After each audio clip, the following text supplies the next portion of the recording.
I'm Dr. Malarpalli Velraj, going to discuss you about the chapter plant tissues. Objectives. After a thorough learning of this subject, the students will be able to state that tissue is a group of specialized cells that carry out a particular function.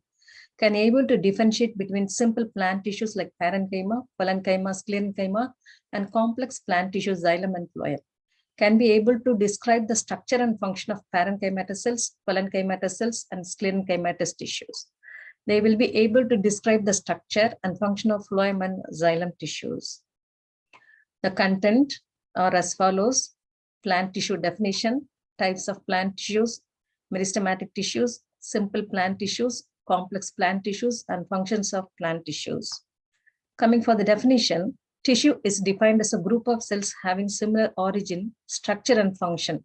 For example, parenchyma, collenchyma, and sclerenchyma are examples of the tissues. Each plant tissue is specialized for a unique purpose and can be combined with other tissues to create organs such as leaves, stems, flowers, and roots. This is a typical parenchymatous cells having intercellular space. This collenchymatous having a thick deposition of the lignin in the corners, and this is the sclerenchymatous cells, which is always very thick in nature. Types of plant tissues. There are two types of plant tissues, which are called as meristematic tissues and permanent tissues. Meristematic plant tissues. The meristematic plant tissue is the main growth tissue of the plant. These tissues are found in the growing region of the plants, like that of the root tip and stem tip. And cells of this tissue tend to divide continuously and help in the growth of the plant. Types of meristematic plant tissues. There are three types. First one is called as the apical meristematic tissue. Second is called as the lateral meristematic tissue. And third is called as the intercalary meristematic tissues. To see about the apical meristematic tissue, these tissues are present in the tips of stems and roots, and they help in the growth of the stems and roots. Lateral meristematic tissues, these tissues are present along the sides of the stems and roots. For example, cambium is called as a lateral meristematic tissues, and it is present in the stem and root, and they help to increase the girth of the stems and roots. Intercalary meristematic tissues, they are present at the base of the stems and root and help in the growth of branch and leaves. The main functions to see about the apical meristem is they are located in the tip of the stems and roots, and the main function is to increase the length at the tip. And intercalary meristematic tissues are present between the tip and base of the stems and leaves, and the main function is to increase the length between the nodes. Lastly, coming for the lateral meristematic tissues, they are present along the sides of the stems and roots, and they help to increase the diameter of the plant. Permanent tissues.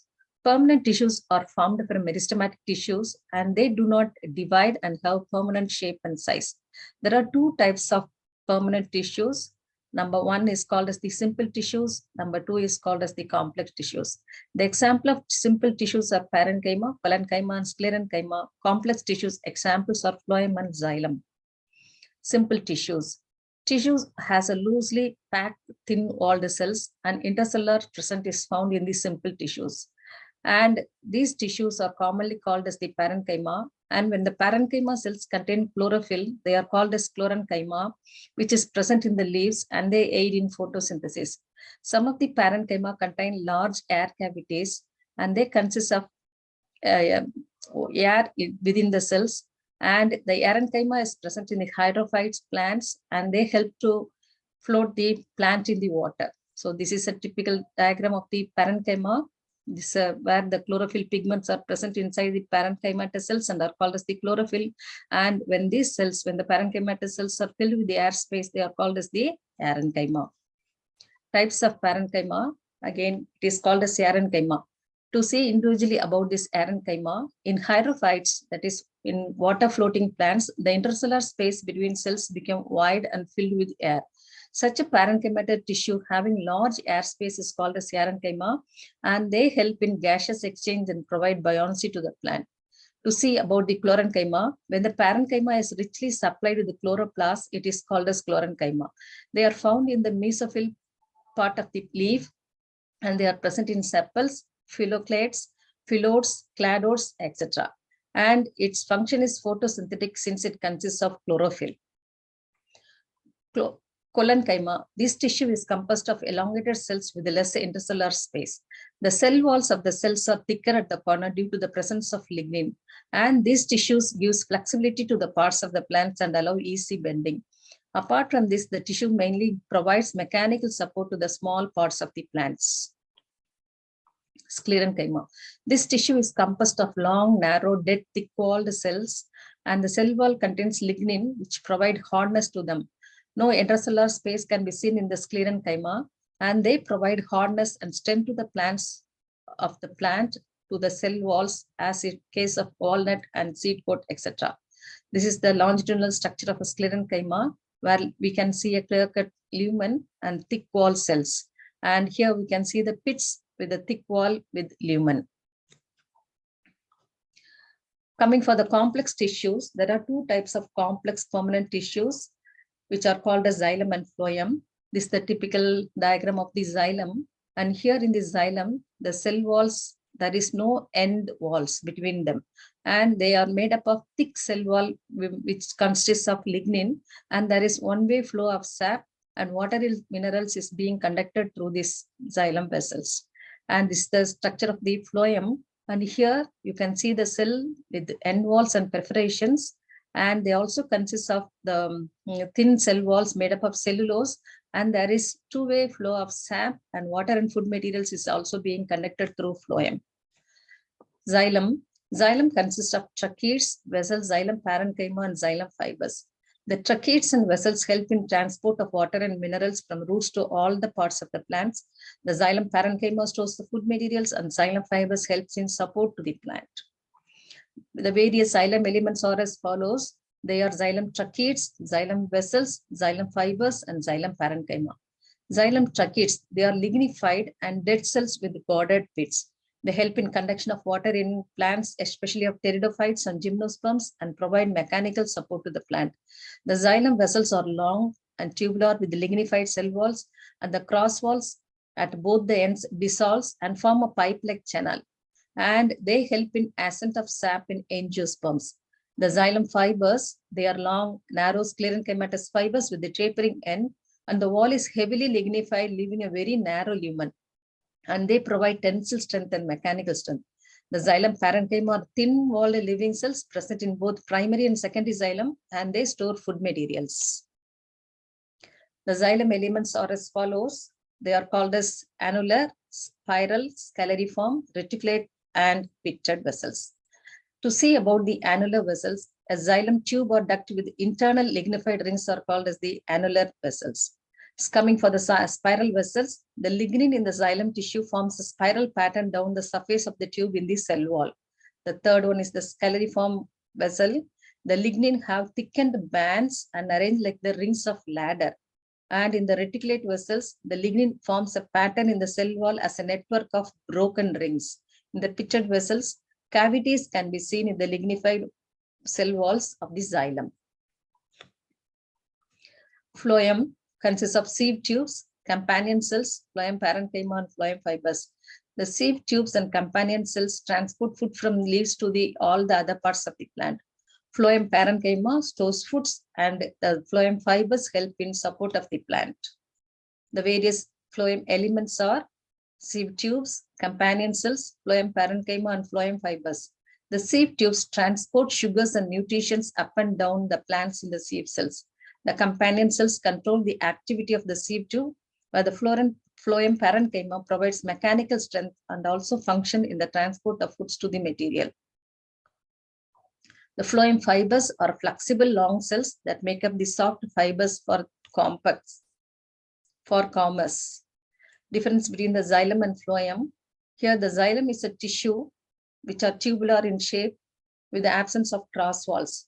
They resemble the shape of a star, whereas the phloem tissues are tubular shaped, elongated structures with the presence of walls with thin sieve tubes. Xylem is located in the center of the vascular bundle. Phloem is located outside the vascular bundle. The xylem is present in roots, stems, and leaves. Phloem is present in stems and leaves, which later transports and grow in roots along with the fruits and seeds. And xylem is made up of tracheids, vessel elements, xylem parenchyma, xylem sclerenchyma, and xylem fibers. And this phloem consists of 4 elements, that is mainly the companion cells, sieve tubes, blast fibers, phloem fibers, and intermediary cells and phloem parenchyma. Xylem transports soluble materials, nutrients, and water molecules from the roots to the small parts of the plants, whereas phloem transport food and other nutrients, including sugar and amino acids from the leaves to storage, organs, and growing parts of the plant.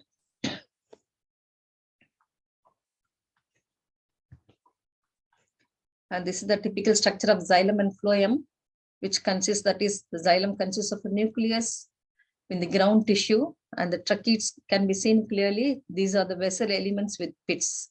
And the phloem always associated with sieve tube, sieve plate, phloem parenchyma, and companion cells. And the protective tissues, it includes both the epidermis and cork.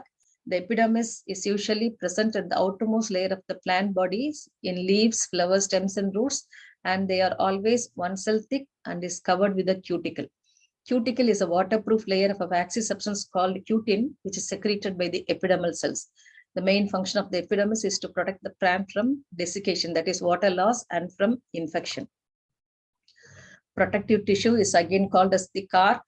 As roots and stems grow older with the time, tissues at the periphery become the cork cell. The cork cells are dead cells and they do not have any intercellular spaces. The walls of the cork cells are heavily thickened by the deposition of an organic substance, which will be fatty in nature and is called as suberin. The cork is protective in function, and the cork cells prevent desiccation, infection, and mechanical injury to the plants. The cork is produced by the cork cambium by commercial means, and it is obtained from oak plant. Cork is used for making insulation boards, sports, goods, bottle corks, etc. The main functions of the tissues are they provide mechanical strength to the different organs of the plant. They help in providing the elasticity and flexibility to the organs. They divide to produce new cells and help in growth of the plants. They help in various cellular metabolisms like photosynthesis, regeneration, and respiration of the plants. Coming to the summary, the plant tissues are classified as meristematic and permanent tissues. Meristematic tissues are capable of cell division, whereas the permanent tissues are mature and incapable of cell division.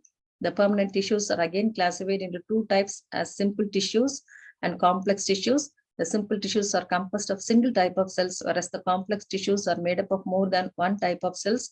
And the simple tissues, again, they are classified into parenchymatous cells, parenchymatous cells, and sclerenchymatous cells. And the complex tissues are again classified into xylem and phloem.